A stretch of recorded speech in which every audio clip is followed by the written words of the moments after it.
नमस्कार, स्वागत आपका एशियन टीवी में और शुरुआत करते हैं मुख्य खबरों की। गौशाला प्रशासन व नगर पालिका की लापरवाही हुई उजागर। बोड़ियां कुआं पर चारा पानी की तलाश में भटकते रहे आवारा पशु। सांडों की लड़ाई में आए दिन होती है दुर्घटनाएं। सरदार शहर कस्बे में विशाल नंदीशाला व अनेकों गौशाला होने के बावजूद भी हर जगह आवारा पशुओं को चारा पानी की व्यवस्था के लिए भटकते देखा जा सकता है। बता दें कि लंबे समय से कस्बे में लगभग हर जगह आवारा पशु घूमते नजर आ रहे हैं, जिससे कई बार सांडों की लड़ाई में बुजुर्ग, बच्चे व महिलाएं आदि घायल होने की खबरें भी आती रहती है। आपको यह भी बता दें कि सरदार शहर में नंदीशाला के साथ साथ अनेकों गौशालाएं संचालित है, जिनमें भामाशाहों व सरकार द्वारा बराबर आर्थिक योगदान मिलता रहता है। बावजूद इसके गौशाला संचालकों व नगर पालिका की लापरवाही से आवारा पशुओं को रहने के स्थान व चारा पानी के लिए दर दर भटकना पड़ता है। आवारा पशुओं के इन हालातों को देखकर कस्बे वासियों में भी आक्रोश व्याप्त है। हाल ही में कामधेनु गौ सेना के नेतृत्व में नगर पालिका अध्यक्ष को एक ज्ञापन भी सौंपा गया, जिस पर उन्होंने शीघ्र ही आवारा पशुओं की उचित व्यवस्था करने का आश्वासन जरूर दिया था, लेकिन आवारा पशुओं की व्यवस्था कब होगी इसके बारे में अभी कुछ भी नहीं कहा जा सकता। बहरहाल आवारा पशुओं की दयनीय स्थिति पर कस्बेवासी चिंतित है और इनकी उचित व्यवस्था के लिए नगर पालिका प्रशासन व गौशाला समिति से गुहार लगा रहे हैं। से आग्रह है कि इनकी व्यवस्था की जाए ताकि यहाँ लोगों का आना जाना सेफ रहे। यहाँ बोड़िया कुआं पर ये सैकड़ों की तादाद में कई बार पशु इकट्ठे हो जाते हैं और इकट्ठा होकर आपस में इनका लड़ना भी होता है, भागना भी होता है, तो हमेशा हमारी यहाँ दिक्कत रहती है और दुर्घटनाएं होने की संभावनाएं बनी रहती है। तो आप विशेष रूप से इसकी तरफ ध्यान दीजिए, इनके चारा पानी की व्यवस्था कीजिए। हमारा विशेष रूप से आपसे यह आग्रह है। सार्वजनिक पुस्तकालय में काव्य गोष्ठी का आयोजन। सरदार शहर सार्वजनिक पुस्तकालय में केसरी चंद जोशी की अध्यक्षता व हनुमान मल वर्मा के विशिष्ट आतिथ्य में होली पर्व को देखते हुए रंगों भरी काव्य गोष्ठी का आयोजन किया गया। गोष्ठी का आगाज शब्दों में रंग उड़ेलते हुए कवि रफी अहमद ने जी चाहे जैसा रंग लगा दे, चाहे तो गुलाल से नहला दे की प्रस्तुति देकर होली के रंग बिखेरे। वहीं मुन्नालाल राव ने होली का त्योहार है, रंगों की बहार है पेश कर सभा को रंगीन बना दिया। इसी प्रकार नवीन पारिक ने इस दुनिया में प्रेम से बड़ा कुछ नहीं होता और प्रेम में लोगों के साथ क्या कुछ नहीं होता रचना प्रस्तुत कर गोष्ठी में प्रेम का संचार किया। गोष्ठी में राजेश तिवारी, कन्हैया लाल पारिक, अनुराग तिवारी, राजेश भरत प्रजापत सहित अनेक कविता प्रेमी उपस्थित रहे। बढ़ते अगली खबर के लिए पारिक मंडल ट्रस्ट बोर्ड के सर्वसम्मति से शंभू दयाल पांड्या अध्यक्ष मनोनीत। पारिक भवन में संस्था के ट्रस्टी व समाज बंधुओं की हुई बैठक। सरदार शहर स्थानीय ताल मैदान स्थित पारिक भवन में पारिक मंडल ट्रस्ट बोर्ड व सदस्यों की बैठक सुखाराम तिवारी की अध्यक्षता में संपन्न हुई। बैठक में पूर्व अध्यक्ष भंवरलाल व्यास द्वारा अपने खराब स्वास्थ्य का हवाला देते हुए त्याग पत्र दे दिया गया, जिसके बाद आगामी अध्यक्ष के लिए चर्चा की गई। अध्यक्ष पद के लिए शंभू दयाल पांड्या का नाम प्रस्तावित किया गया, जिस पर सभी ने सहमति जताते हुए सर्वसम्मति से शंभू दयाल पांड्या को अध्यक्ष पद के लिए मनोनीत किया। नवनिर्वाचित अध्यक्ष शंभू दयाल पांड्या ने कहा कि मैं समाज की एकता, अखंडता तथा विकास के लिए हमेशा तत्पर रहूंगा व शीघ्र ही कार्यकारिणी का विस्तार कर आगामी गतिविधियां शुरू की जाएगी। आज पारिक मंडल ट्रस्ट के अध्यक्ष का चुनाव था। अध्यक्ष के चुनाव के लिए पूरा समाज एकत्रित हुआ आज और समाज ने सर्वसम्मति से मेरा नाम रखा और मुझे आज अध्यक्ष के लिए चयन हुआ गया। अब जल्दी ही हम अपनी कार्यकारिणी घोषित करेंगे और हमारा समाज का ये जो पारिक मंडल ट्रस्ट है वो दिनों दिन प्रगति करे, दिनों दिन ये मतलब और मजबूत हो, ऐसा हम पूरी टीम वर्क बना के काम करेंगे। ये भी समाज में हर बार चर्चा होती रहती है, हम उसको आगे बढ़ाएंगे। हमारे जो अग्रणी है, हमारे बुजुर्ग है, भामाशाह है, उनके सहयोग से हम पढ़ने वाले बच्चों, आर्थिक रूप से जो कमज़ोर है उनको सहयोग करने के लिए ऐसी हम योजना लाएंगे। कोई प्रकार की सामाजिक कुरीतियाँ हैं उनको भी हम रोक लगाएंगे उन पे। इस अवसर पर ट्रस्ट के सभी सदस्य व सैकड़ों की संख्या में पारिक समाज के गणमान्य जन उपस्थित रहे। पूर्व अध्यक्ष भंवरलाल व्यास ने कहा कि समाज के लिए मुझसे जो भी बन पड़ा मैंने किया। आज आपने सर्वसम्मति से युवा अध्यक्ष चुना है। मैं आशा करता हूं कि नवनिर्वाचित अध्यक्ष समाज के प्रति अपने कर्तव्य व दायित्व को ईमानदारी और कर्तव्य निष्ठा के साथ पूरा करने का प्रयास करेंगे। आगे उन्होंने कहा कि जब भी समाज को मेरी जरूरत होगी मैं तत्परता के साथ समाज संबंधित कार्यों के लिए तैयार मिलूंगा। साथ ही उन्होंने नवनिर्वाचित अध्यक्ष को अपनी तरफ से शुभकामनाएं प्रदान की। बैठक में ट्रस्ट के मंत्री महेंद्र देरासरी ने पूर्व वर्षों का आय व्यय का ब्यौरा पेश किया तथा नवनिर्वाचित अध्यक्ष को संपूर्ण हिसाब सौंप दिया। इस मौके पर समाज के गणमान्य जनों ने संबोधित करते हुए समाज में व्याप्त कुरीतियों को दूर करने व समाज में एकता कायम रखने की अपील की। कृषि उपज मंडी व्यापार संघ मंत्री सुखबीर पारिक ने कहा कि पहली बार समाज में युवा को महत्वपूर्ण जिम्मेदारी सौंपी गई है। नवनिर्वाचित अध्यक्ष समाज में एकता और प्रगति में विशेष योगदान देंगे। हमारे पारिक समाज के लिए बहुत एक अच्छी बात है और ये समाज के लिए प्रेरणा है कि एक ऐसे युवा हृदय दिल के शंभुदयाल पारिक जो आज अध्यक्ष बने हैं, ये पूरे समाज के लिए एक नई पहल है और इससे समाज को एक नई प्रेरणा मिलेगी और जो युवा है वो इनका साथ बढ़िया साथ मिलेगा और ये बहुत ही बात है। जैसा कि जहाँ तक मेरा सोच है, शंभुदयाल जी पांड्या हमारे पारिक समाज के एक उत्कृष्ट युवा योद्धा है और ये समाज के लिए कुछ नई ऐसा करेंगे जो आज तक पारिक समाज हमारा जो पारिक मंडल है तो इस जो बने हुए काफ़ी टाइम हो गया लेकिन ऐसा कभी नहीं हुआ। ये कुछ ऐसी एक नई प्रेरणा नई चेतना लेके आएंगे युवाओं के लिए और जो हमारे युवा बच्चियां हैं गाँव की, हमारा बहुत बड़ा देहात है, गाँव 210 गाँव तहसील में है, गाँव में भी बहुत पारिक है जो आजन भी गए इस चीज़ से।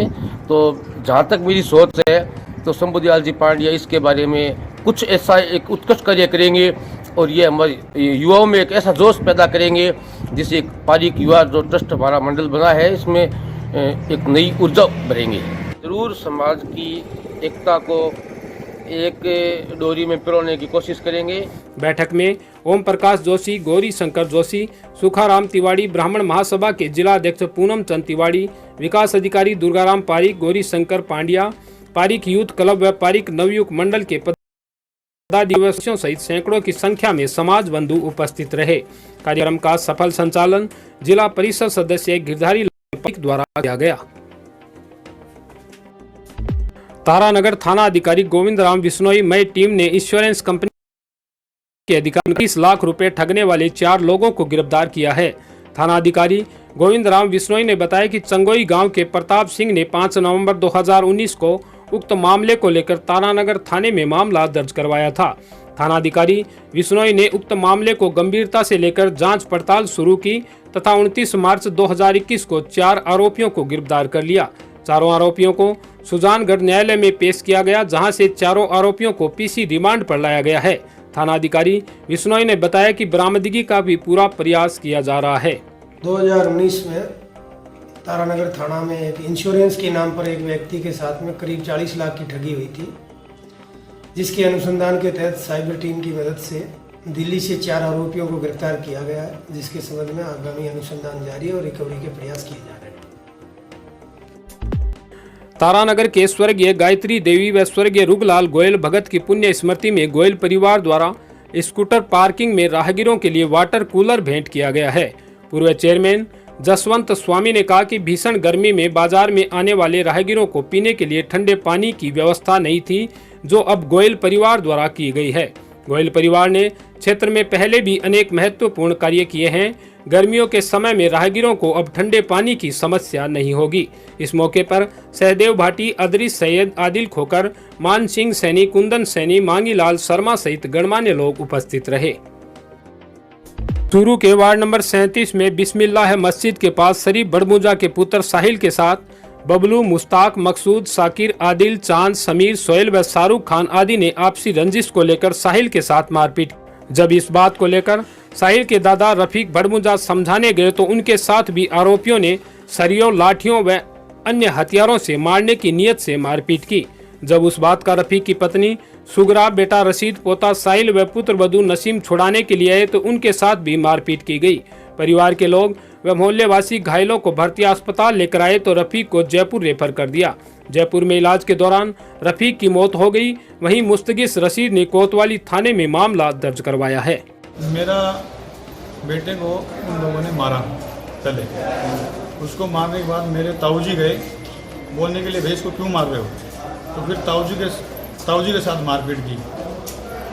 उसके बाद ताऊजी को जब मेरा भाई उठा के ला रहा था घर में, मेरा भाई, उसकी बीवी, मेरा बेटा और उनकी बेटे की बहू, तो वो लोग फिर पीछे से आके घर में घुस गए मेरे भाई के साथ, मेरे भाई की औरत के साथ, और उनकी मां के साथ मारपीट की घर में घुसकर।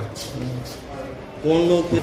वो सर मकसूद, बबलू, मुश्ताक, साकिर, एक मुरारी नाम है, उसका असली नाम मुझे मालूम नहीं है, आदिल, चांद, मुश्ताक, ये लोग थे।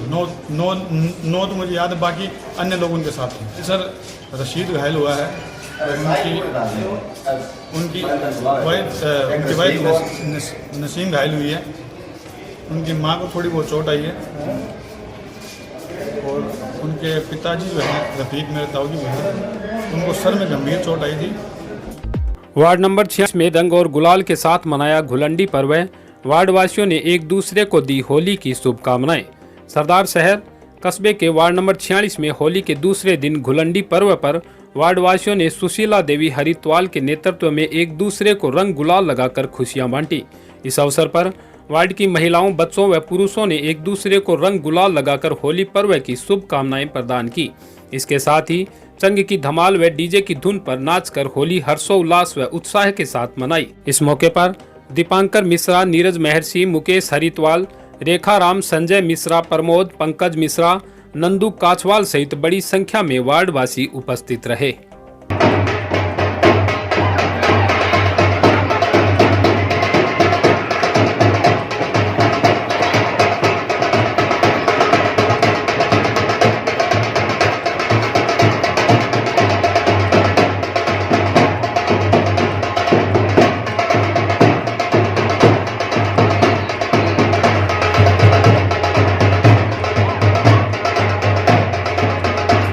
मंदिर की भूमि से अतिक्रमण हटाने की मांग, थाना अधिकारी को ज्ञापन देकर लगाई गुहार। सरदार शहर तहसील के गांव साजनसर में बालाजी मंदिर की भूमि पर अतिक्रमण हटाने की मांग को लेकर आज सैकड़ों की संख्या में ग्रामीणों ने थाने पहुंचकर थाना अधिकारी सतीश कुमार यादव को ज्ञापन देकर मंदिर की भूमि पर से अतिक्रमण हटवाने की मांग की। ज्ञापन में बताया गया कि धोरे वाला बालाजी का मंदिर 260 साल पुराना है। वह मंदिर की खातेदारी शुदा 3.10 बीघा जमीन है, जो गांव के दानदाताओं द्वारा दी गई है, जिसकी सुरक्षा के लिए गांव के युवाओं द्वारा चंदा कर भूमि को सुरक्षित करने के लिए तारबंदी की गई थी, जिसे गांव के ही असामाजिक तत्वों ने एक राय होकर तोड़ दिया और जमीन पर अवैध कब्जा कर अतिक्रमण कर लिया। यह घटना मंदिर की भूमि पर तीसरी बार घटित हुई है। घटना को लेकर गांव में पंचायती करवाकर थाने में शिकायत व अन्य समझाइश भी की गई, लेकिन असामाजिक तत्व अपनी हरकतों से बाज नहीं आ रहे हैं तथा सुबह से ही लाठी डंडे हाथों में लिए मंदिर की भूमि पर अतिक्रमण कर बैठे हैं और ग्रामीणों को गालियां निकाल रहे हैं। थाना अधिकारी ने ग्रामीणों की मांग पर तुरंत मौके पर जाकर मौका मुआयना किया तथा मामले में उचित कार्रवाई का आश्वासन दिया। ज्ञापन देने वालों में श्रवण कुमार मेघवाल, श्याम सिंह, मांगीलाल, ज्ञानाराम, किशन लाल, गौरी शंकर, नेम सिंह, निराणा राम, सरदारा राम, ओम प्रकाश, नरेश स्वामी, डूंगर सिंह, लोकेश सिंह सहित अनेक ग्रामीण जन उपस्थित रहे। मंदिर है जो मतलब बहुत पुराना मंदिर है, जो पूर्णासर से मतलब हमारे पूर्वज हमारे गांव में मूर्ति लेके आए। हमने उन्होंने क्या किया कि सभी गांव के सब मिल के उसके तारबंदी की। और उसके अंदर के कुछ लोगों के बहुत पुराने मतलब बाड़े थे, मतलब अवैध थे उनके। अभी है क्या है कि हमने तारबंदी की और वो 4-5 साल हो गए कि डेली आते हैं और कभी गेट लगाते हैं, हमको परेशान करते हैं। जबकि वो क्या है, एक भूमि है, मंदिर की भूमि है, कोई उनकी तो भूमि है नहीं है। तो हम अभी आए हैं कि भाई डेली का ये टेंशन नहीं होना हमको, और हर बार उनको समझा दिया गया है, लेकिन अभी नहीं समझ रहे हैं। बुलवा के जगह नपा भी दिया, ऐसी बात नहीं नपा है, नपा भी दिया, सब कर दिया है। वो देवभूमि है, सबको पता है, लेकिन उनको कब्जा चाहिए वहाँ पे, उनको वहाँ पे जमीन चाहिए। दोरेवाड़े बालाजी का मंदिर है जो गांव के बुजुर्गों द्वारा 3.5 बीघा जमीन छोड़ी गई है, और मंदिर है जो एक ही आदमी द्वारा बनाया गया है। उस मंदिर के 3 बीघे 10 बीसवा जमीन है। उस जमीन पे गांव के कुछ असामाजिक तत्व लगभग 5-6 आदमी जो कब्जा करने की इच्छा से सन 2015 से लगे हुए हैं। गांव के बच्चों ने धोरेवाड़े बालाजी के नाम से एक संगठन बना रखा है। संगठन में वो हर होली पे चंदा चिट्ठा इकट्ठा करते हैं और करके उस प्रगति पे कभी तार लाते हैं, कभी पट्टी लाते हैं, कभी दरखत लगाते हैं, वो सारा सिस्टम करते हैं। और वही सब आए साल लगातार सन 15 से 15, 16, 17, 18, 19 20 तोड़ देते हैं, तार तोड़ देते हैं और गांव की समन्वय पंचायत, कलेक्टर द्वारा, एसडीएम द्वारा, तहसीलदार और सारी शिकायतें करने के बाद में भी वो बोलते हैं जिसके 2 सर है वो हमारे पास है। अभी 3 दिन से उन्होंने पट्टियां तोड़ दी, लगभग 15 तार के गिंडे उठा के अपने घर ले गए। और यही बात है, कोई जिसमें हिम्मत है वो हमारे पास है, 2 सर है वो है, 2 सर किसी के पास नहीं सर जी, 1 सर है। गांव के सब इकट्ठे होकर थानेदारी महोदय से शिकायत की है और इनको उचित जो भी कार्रवाई लगे, सत्यता से जो भी लगे वो कार्रवाई करें और गांव की धार्मिक भावना आहत होने से बचे। जलदाय विभाग के कर्मचारियों को किया सम्मानित। जन स्वायत्त अभियंता विभाग जिला उपखंड में विभाग के लिए उल्लेखनीय कार्य करने पर कर्मचारी रामलाल व बनवारीलाल सैनी को साफा व शॉल पहनाकर अधीक्षण अभियंता JR नायक ने सम्मानित किया। इस अवसर पर एक्सीएन राम कुमार झाझड़िया, सहायक अभियंता मेजर खान, JN राजेंद्र सिंह आदि ने माल्यार्पण कर स्वागत किया। आयोजन समिति के महेश वर्मा, लीलाधर शर्मा, नीजू सैनी, चंपालाल शर्मा, जतन मेघवाल आदि द्वारा अधीक्षण अभियंता झूताराम नायक का साफा पहनाकर स्वागत किया गया। लोगों को मैं ये निवेदन करना चाहता हूँ कि अभी हम लोग 4 महीने हैं, यह गर्मी और अपने इसके तैनात की वजह से हैं, इसमें अपने को बहुत ही थोड़ा अलर्ट रह के कार्य करने की जरूरत पड़ेगी और मुझे आशा है इसमें और आप लोगों के सहयोग से हम इसको, इन गर्मियों को और तनाव करने वाले पेड़ को। इसी के साथ मैं मुनालाल राव, आप बने रहिए एशियन टीवी में। धन्यवाद।